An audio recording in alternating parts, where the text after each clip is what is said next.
Ito naman guys ay another recipe for itlog na maalat na may talong. Sobrang sarap nito guys. Sa mga talong lover dyan, ito gawin nyo to. Promise masarap siya. Talong lover kasi ako guys, kaya lahat ng recipes talong ginagawa ko. Ayan guys, tayo magsisimula na. Ginaya ko lang ating talong ng ganyan.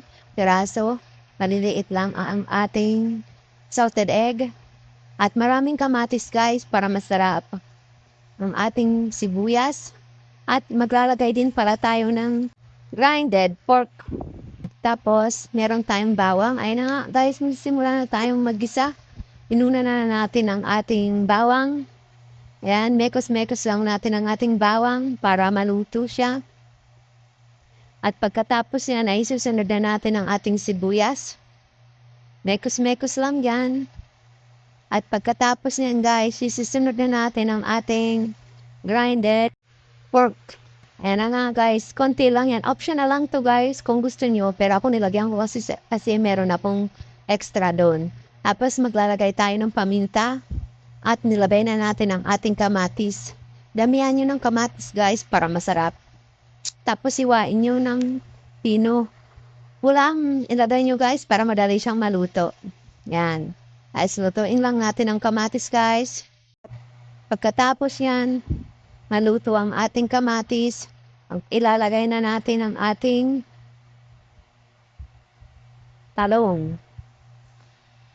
Yan. Tapos mekos-mekos lang natin yan guys, ang talong. At maglagay kayo ng konting tubig para maluto ang ating talong. Konting-konti lang. Yan. Mekos-mekos lang natin yan hanggang sa maluto ang ating talong. Nasaan nyo na guys para alam nyo na kung anong idadagdag nyo.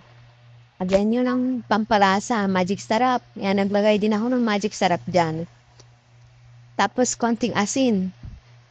Tapos naglagay din pala ako ng oyster sauce guys. Hindi ko na siya naipakita. At toyo. Konti lang.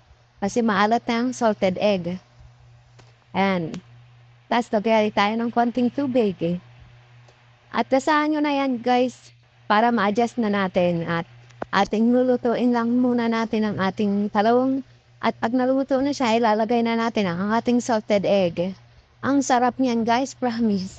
Try nyo to sa mga talong lover dyan. Try nyo to guys. Tiyak na magugustuhan nyo to. At ayan na nga ang ating finished recipe ng eggplant and salted egg. At kung nagustuhan niyo nga ang video ito, huwag niyong kalimutang mag-follow. Salamat sa panonood. Ayan na guys, tara kain na tayo. Kakagutom na. Ayan, takam na ba kayo? Ako, takam na din. Thank you.